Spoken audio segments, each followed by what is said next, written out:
Les titres. Le chef du gouvernement a lancé le SNP 2024 ce vendredi à Bobo-Dioulasso, la 81e promotion du désormais service national patriotique. C'est plus de 2000 volontaires attendus. Et en marge de cet événement, Maître Kelem de Tambela a été interrogé sur les événements du 12 juin dernier. Vous entendrez la réaction du Premier ministre dans une description de la chronologie des faits. Et puis, qui choisir comme témoin de mariage et quel devrait être leur rôle dans un contexte où le taux de divorce explose au Burkina Faso? C'est le grand format de ce journal. Voilà pour le sommaire. Bonsoir et bienvenue. Maintenant, il ne faut plus dire service national pour le développement, mais plutôt service national patriotique. La tranche d'âge varie également de 18 à 30 ans. On passe maintenant de 18 à 35 ans. Le SNP 2024, c'est 2400 appelés volontaires attendus. Il a été lancé ce vendredi par le Premier ministre, Maître Kelem de Tambela. C'était à Bobo-Dioulasso.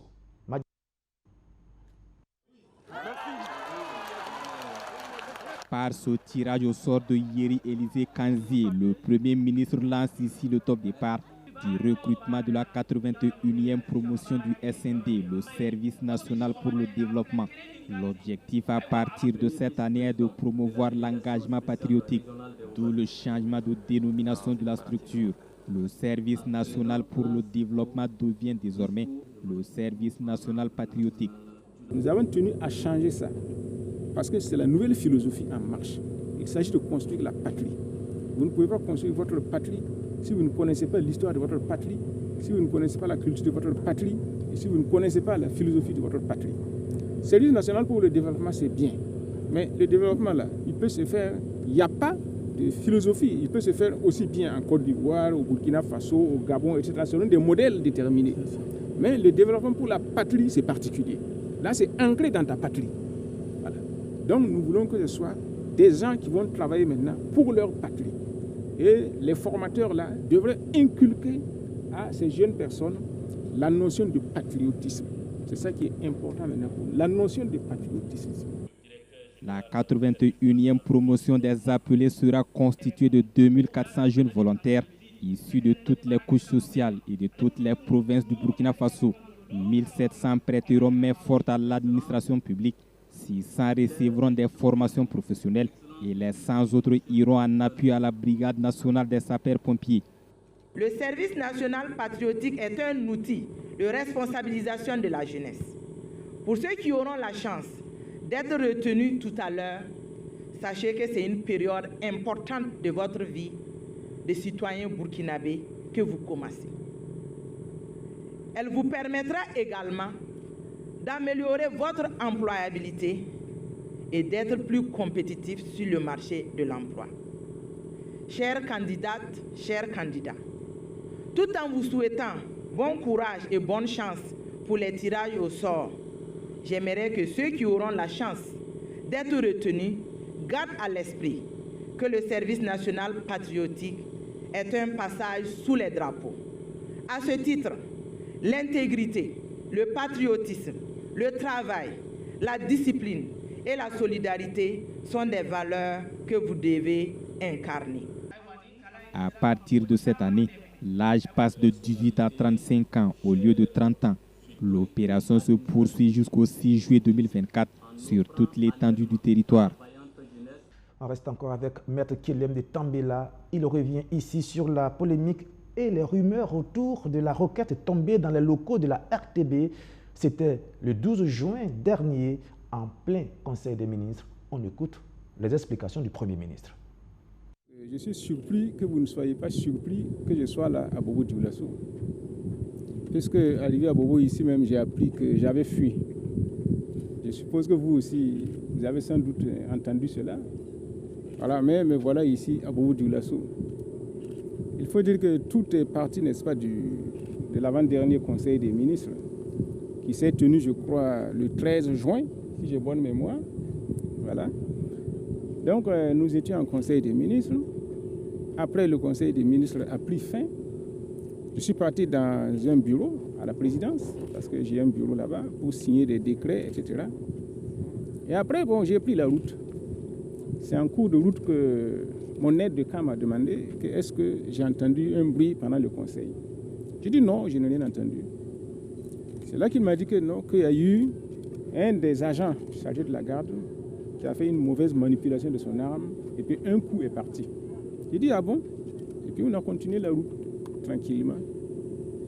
Et par la suite, le 14, je crois que c'est le 14, non? J'ai présidé une cérémonie à l'hôtel Lancaster. Voilà. Ça concernait l'AGETIB, non? Oui, l'AGETIB. Une agence du ministère des Infrastructures. Et le 15, j'ai présidé la cérémonie de lancement de l'élargissement de la voie de la route nationale numéro 2 qui mène à Wayouguia. Et puis nous avons continué nos activités comme d'habitude. Et je peux vous dire que ni le président, ni le Premier ministre, ni les membres du gouvernement ne modifiaient leur emploi du temps. Donc l'État a continué à fonctionner régulièrement. C'est après que nous avons appris, n'est-ce pas, dans les réseaux sociaux, que voilà, le président aurait fui, que le Premier ministre aurait disparu, que quand il y a eu le coup là, que Bassolo Bazi a tenté de fuir, alors qu'il n'était même pas au Conseil des ministres. Le Conseil des ministres du 13 juin, Bassolo Bazi n'était pas présent. Il était en mission en Suisse. Voilà. Et on vient dire que voilà, que quand il y a eu le coup là, Bassolo a tenté de fuir, et puis lui et puis le Premier ministre se sont bousculés à la sortie, etc. Voilà. Donc c'est pour dire que, avec ce que nous faisons actuellement là, ça ne plaît pas à beaucoup de gens. Parce que nous avons entamé la politique de souveraineté de notre pays et la refondation de notre pays et la redistribution des richesses. Il n'y a pas de raison qu'une minorité soit trop à l'aise et que la majorité de notre peuple soit dans le besoin. Et en entamant cette politique, ça porte atteinte aux intérêts de ceux qui étaient toujours là, qui sont les valets locaux de l'impérialisme, qui sont appuyés sur des puissances étrangères comme la France, les États-Unis, etc., qui commercent avec eux, qui ont des relations, etc. Ça ne leur plaît pas. Donc leur intérêt est que cette expérience-là prenne fin.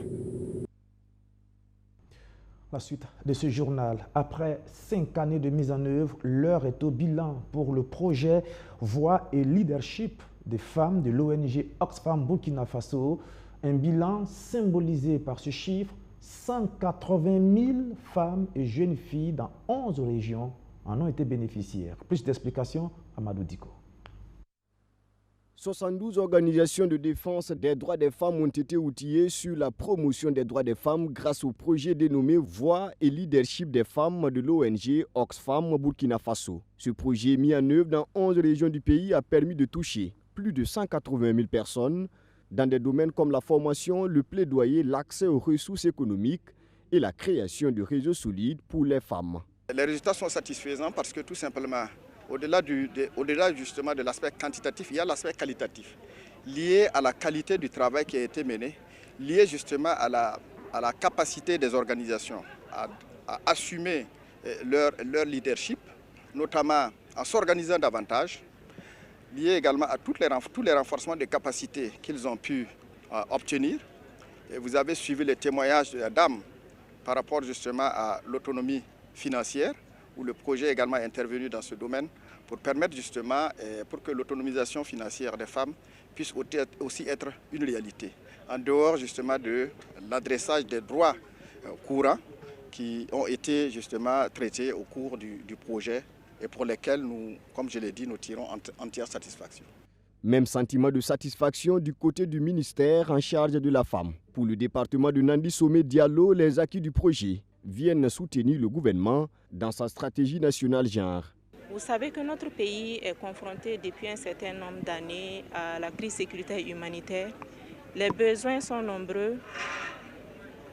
Il faille prendre des actions pour les accompagner. Et ce projet a contribué à satisfaire pas mal de bénéficiaires sur le terrain en termes d'accompagnement pour leur autonomisation et également en termes de jouissance de leurs droits sur le terrain. La concrétisation du projet Voix et Leadership des femmes a été possible grâce au financement de l'ambassade du Canada au Burkina Faso. Un financement estimé à plus d'1,8 milliard de francs CFA. Venons-en au grand format de ce journal. Ils font partie des acteurs incontournables des mariages. Leur rôle si déterminant a visiblement évolué au fil des années, au point qu'on s'interroge sur les critères de choix actuels des témoins de mariage. C'est un dossier signé Benjamin Kwame. À chaque célébration d'un mariage, ils sont toujours là. Le témoin du monsieur et le témoin de la mariée. Avec les 4 et l'administrateur civil, une union peut être scellée. Certains couples ont parfois opté pour ce schéma pour des raisons purement personnelles. Il y en a d'autres qui préfèrent le volet folklorique parce qu'ayant bénéficié d'un soutien multiforme du témoin. Le témoin en réalité a un rôle plus spécifique qui va bien au-delà de la main tendue pour l'organisation d'un mariage. C'est un peu comme le médiateur au sein du couple. Donc quand on parle de 2 témoins, c'est pour que effectivement la part soit belle, autant pour l'homme que pour la femme. Mais c'est une relation de confiance, une personne qui peut rendre témoignage donc sur la relation, de sorte que finalement cette personne prend responsabilité. À côté, il faut ajouter l'accompagnement moral, spirituel et psychologique. Le témoin a un rôle de guidance. C'est lui qui est pétri, en clair, de valeurs morales humaines. C'est ce que soutient à son tour cette psychologue et conseillère conjugale.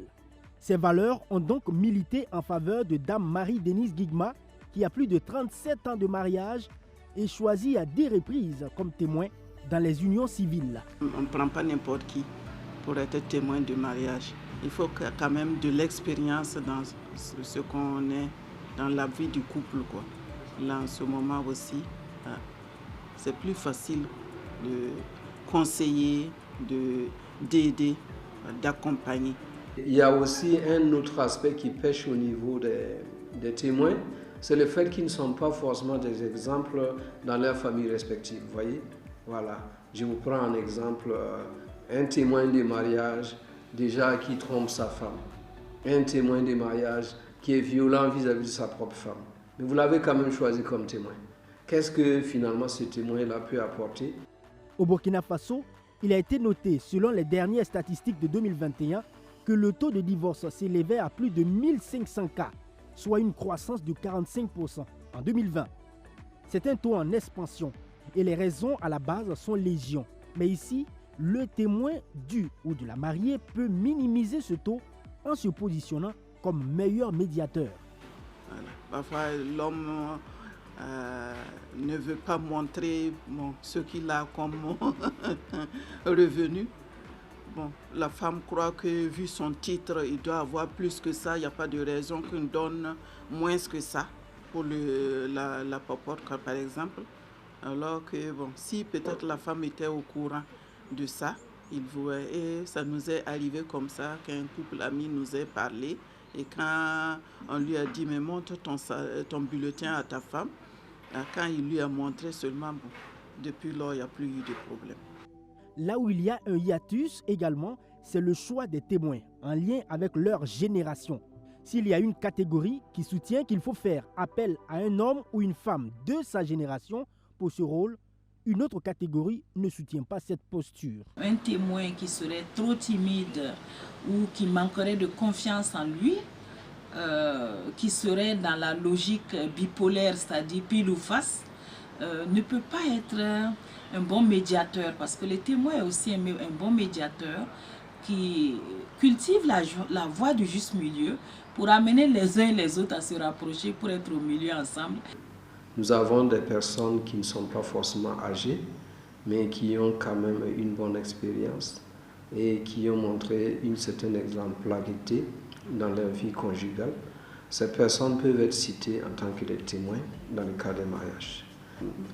Il y a une plus grande chance donc qu'on retrouve effectivement des témoins qui occupent des positions parentales, disons, et qui ont la possibilité donc, en fonction de leur expérience, de pouvoir être des coachs. Mohamed Guigma se penche beaucoup plus sur l'expérience pour guider un couple. Donc le témoin qui a une somme de vécu est le mieux indiqué. C'est ce que soutient aussi Karidia Sinka Dramé. bien paramétrer le vivre ensemble avec comme catalyseur le témoin. Les témoins, s'ils n'ont pas une idée générale de l'ensemble des comportements, ils ne peuvent pas se faire une idée pour mieux concilier. Donc la conciliation demande véritablement une connaissance réelle des deux situations. De ne pas prendre n'importe qui comme témoin de mariage, peut-être parce qu'il a l'argent, parce qu'il a de l'autorité ou bien de cela. Mais prendre quelqu'un vraiment, par exemple, si on est chrétien, prendre quelqu'un qui est engagé dans sa foi. Il va falloir que ceux qui donc voudront s'engager à se marier prennent tout le temps, voilà, et ils fassent véritablement donc toutes les observations possibles et obtiennent les réponses appropriées avant de faire le choix. Même si le choix du témoin de mariage se fait par familiarité, par affinité, par amitié ou par parenté, toutes ces valeurs énumérées doivent être prises en compte avant de vous décider à porter un anneau, car le témoin est aussi votre œil, vos oreilles, votre bouche et votre pacificateur pour un mariage solide et durable, comme le cas de Marie-Denise Guigma. C'est le conseil de ces trois acteurs qui intervient dans la vie des couples depuis plusieurs années.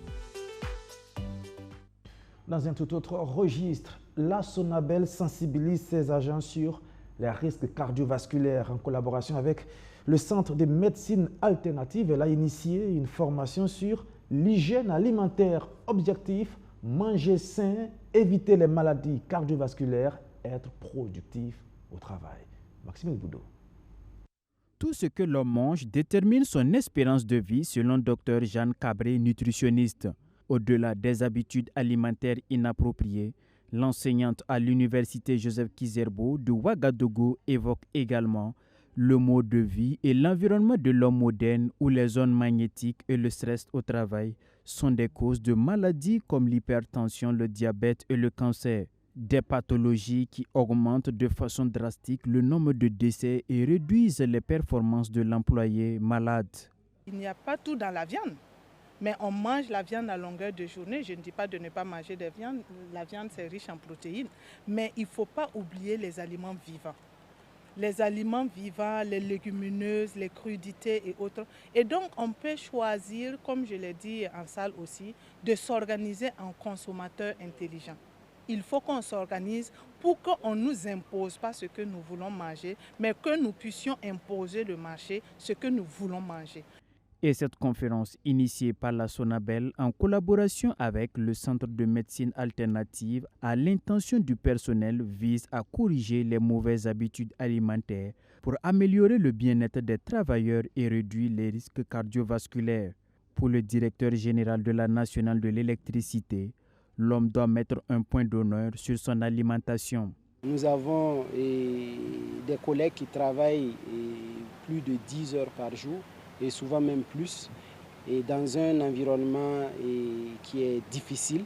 C'est pour ça que nous pensons que si nous accompagnons nos collaborateurs à avoir la santé qu'il faut, et ça va nous permettre d'être beaucoup plus efficaces. Soucieuse de la santé de ses travailleurs, la Société nationale d'électricité du Burkina ambitionne mettre en place une cantine pour permettre à ses agents de manger sain tout en pratiquant le sport au sein de cette société d'État. Le premier projet que nous allons travailler à développer, c'est renforcer la pratique de sport au niveau de la Sonabel. Et la deuxième chose, c'est essayer de voir comment on va valoriser les mets locaux, les mets qui présentent moins de dangerosité pour l'ensemble du personnel. Et nous allons mettre en place une cantine pour permettre à nos collaborateurs de pouvoir manger sainement. Cet établissement public fait par ailleurs œuvre utile à travers ce don de sang au profit des forces de défense et de sécurité. Il est couplé à une campagne de dépistage de diabète et de l'hypertension. Certes, le massacre de Soweto, des enfants de Soweto en Afrique du Sud, est lointain. C'était un certain 16 juin 1976. Mais le souvenir reste vivace à chaque anniversaire de cette date choisie depuis par l'Union africaine pour célébrer l'enfant africain. Aujourd'hui encore, les enfants du Sahel, notamment ceux du Burkina Faso, font face au même péril dans ce contexte de guerre. Eh bien, ils peuvent compter sur l'ONG Plan International Ici, vous allez le voir aux côtés des enfants de la région du Centre-Nord, Abdoulazako Traoré. Salle polyvalente de Kaya, centre de convergence de plusieurs centaines d'enfants. Autant ils sont nombreux, autant les fortunes sont diverses. Il y a ceux qui sont bien soignés, scolarisés et ont l'air épanouis. Puis, il y a ceux qui ont abandonné leurs outils de mendicité pour prendre place dans la salle. Ils sont peut-être issus des familles démunies ou des nombreuses familles déplacées internes. Mais aujourd'hui, tous se sont réunis sous le leadership de Plan International. L'ONG veut marquer les consciences à propos de la situation des enfants à l'occasion de la 34e journée de l'enfant africain. La situation des droits des enfants était d'abord très précaire et très difficile même avant la crise. Et la crise est venue encore exacerber, je dirais même accroître la souffrance des enfants. Parce que qui parle de crise parle encore de cas de violence ou d'accroissement des cas de violence, de séparation d'enfants avec leurs parents, de traumatisme au regard vraiment des situations que les familles vivent et qui parlent de déplacement de population, parlent d'un certain nombre de besoins, notamment les questions d'abri, des questions de nourriture, des questions d'identité, parce que nous avons plusieurs services de l'État qui fonctionnent à Mila, qui sont fermés, qui ne permettent pas vraiment de pouvoir offrir les services sociaux de base. L'appel est donc fait. Vite, il faut une synergie d'action pour peser en faveur des enfants. Vraiment d'introspection et aussi une occasion d'interpellation. Interpellation à ce que nous puissions d'abord continuer à faire, disons, à pouvoir accentuer le travail qui est déjà fait, mais aussi reconnaître que les besoins sont énormes et que nous devons faire davantage. Bien indiqué, vient à propos au niveau de la région du Centre-Nord, où effectivement cette crise est vécue, en tout cas dans toutes ses dimensions, mais surtout avec résilience. L'engagement se traduit également du côté des premiers concernés. Au-delà des différentes prestations de talent, ils ont appelé à plus de solidarité en faveur des enfants en difficulté. J'ai dit aux autorités que je veux, et comme Plan et puis UNICEF, de continuer à distribuer des sacs aux élèves déplacés internes, parce qu'ils sont en situation difficile. Et c'est encore, ces célébrations sont une opportunité pour nous, en tant que partenaires techniques et financiers, de faire des plaidoyers. Des plaidoyers qui insistent sur la nécessité de scolariser tous les enfants en Afrique. Et pour être concret, des messages de sensibilisation ont été distillés à travers un théâtre forum dans ce camp de déplacés internes à Kaya. Dans une ambiance détendue, les acteurs ont bien joué leur rôle pour faire passer le message. C'est l'une des missions de cet autre projet de plan international, le projet éducation de qualité et protection contre la violence dans le centre-nord au Burkina Faso. Station pour chaque acteur, chaque membre de la troupe, donc à travers le message que les gens ont passé sur scène, bon, on a vu que, en tout cas, on peut être satisfait que le message est passé. Cette 34e journée de l'enfant africain se penche sur la problématique de la protection de l'enfant et de la promotion des droits de la famille et de l'enfant dans un contexte de crise sécuritaire. Comment mieux suivre et contrôler les politiques publiques? Cela passe sans doute par la maîtrise de l'analyse des politiques budgétaires. Eh bien, c'est tout le sens de cette séance de formation initiée par le Centre d'études et de recherche appliquées en finances publiques. Les bénéficiaires, ce sont les acteurs des organisations de la société civile et des médias. Carlos Douba, Roméo Koïta, reportage. 3 jours pour apprendre à voir plus clair dans la mise en œuvre des politiques publiques. Ce sont des acteurs de la société civile et des médias qui sont formés sur l'élaboration, l'analyse et le plaidoyer budgétaire. Cette formation est une initiative du Centre d'études et de recherche appliquées en finances publiques. Nous avons fait le constat que la population en général et les OSC au niveau du Burkina n'ont pas assez de capacité pour ce qui concerne le budget et comment influencer justement ce budget-là. Donc c'est ce qui nous a amené à former les OSC et quelques représentants des médias afin qu'ils puissent suivre le budget qui est l'instrument de mise en œuvre des politiques publiques. Les participants à cette formation affichent le sourire. Cette session est une véritable école de spécialisation sur les questions de politique publique. Alors, nous, en tant qu'hommes de médias, comprendre comment fonctionne le budget, déjà, ça nous permet de poser les bonnes questions. Voilà, de lever des lièvres, de poser des bonnes questions et aussi, surtout, de suivre les actions publiques faites avec le contribuable. En fait, c'est beaucoup plus ça. Parce que si on n'a pas de budget, on navigue à vue. Et nous, en tant que journalistes, les populations nous ont légué, enfin, nous ont confié le droit à l'information en nous disant « Ok, vous êtes des journalistes, vous avez le droit, qu'on vous confère, d'aller chercher et collecter l'information pour venir nous informer. » De façon succincte, il a été question de présenter aux acteurs le processus d'élaboration du budget national et local, les outils d'analyse et de plaidoyer. Sortir de cette formation-là, en fait, puisse mieux utiliser ces outils-là et les rendre opérationnels à travers donc, les actions qu'ils vont poser, parce que cela va permettre donc, pour eux, j'allais dire, de faire en sorte justement que les plaidoyers qu'ils vont poser, ils vont pouvoir en fait, j'allais montrer justement aux acteurs ciblés dans les plaidoyers, notamment les autorités au niveau local et au niveau central, sur la pertinence en fait des causes donc, qu'ils défendent. Et tout ça est dans l'intérêt, comme je l'ai dit, de nos populations. Le projet dénommé « Renforcement des bonnes pratiques et des mobilisations citoyennes en faveur des politiques publiques adaptées à la réduction des inégalités au Sahel » est mis en œuvre en partenariat avec Oxfam.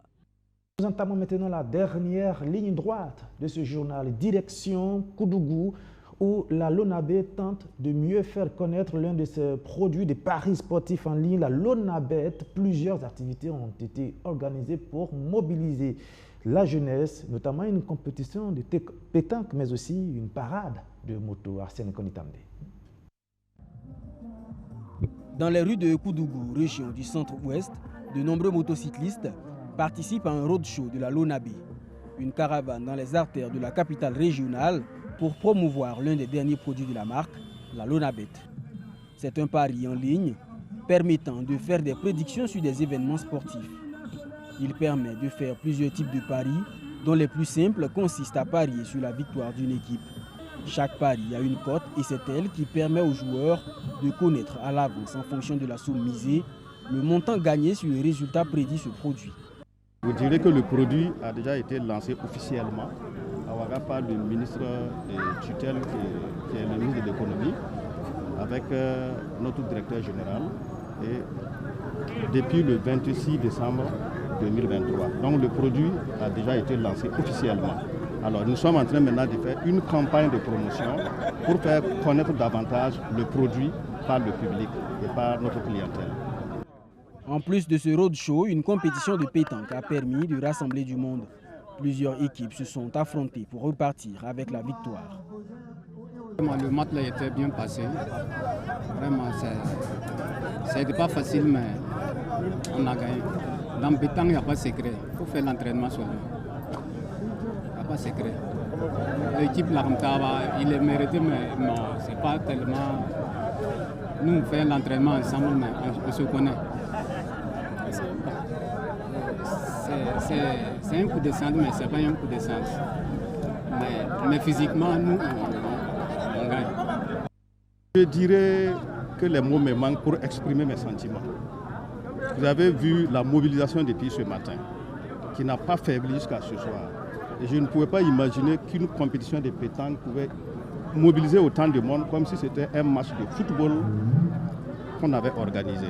Donc je suis vraiment très satisfait de la mobilisation et je dis un grand merci au chef d'agence et à son équipe, un grand merci à l'équipe technique qui a accompagné le chef d'agence pour la réussite de cette activité. Le pari sportif est un produit dérivé de la gamme Faso Paris, logé dans l'architecture de marque de la Lonabé, C'est un jeu d'argent qui se passe sur le digital, c'est-à-dire avec le téléphone portable, la tablette ou l'ordinateur connecté à Internet. Il a été officiellement lancé le 26 décembre 2023. Et on termine à présent avec du sport. L'université Joseph Kizerbo organise la Coupe du Président. C'est à partir de juillet prochain. C'est une compétition qui va durer 6 mois. Plusieurs sports individuels et collectifs sont au programme. Eh bien, cette coupe a été lancée hier par un cross et une séance d'aérobic. Arsène Konditamde. Les dirigeants de l'université Joseph Kizerbo, des membres du personnel Atos, le corps enseignant et les étudiants, tous ensemble pour un cross au sein de l'université. Un circuit dans la cour de ce temple du savoir et retour à la place Joseph Kizerbo. Ici, une séance d'aérobic pour brûler quelques calories et remettre le corps d'aplomb. Cette activité sportive marque le lancement de la 9e édition de la Coupe du Président, de la plus ancienne et la plus grande université du pays. 3, 4,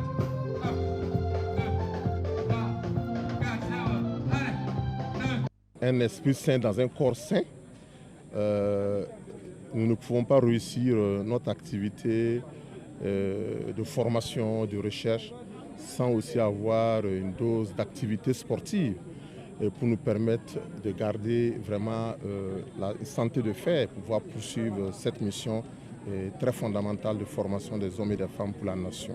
Cette 9e édition, qui est devenue maintenant la Coupe du Président une tradition, va être également l'occasion aussi de mettre en avant les talents sportifs dans notre institution universitaire.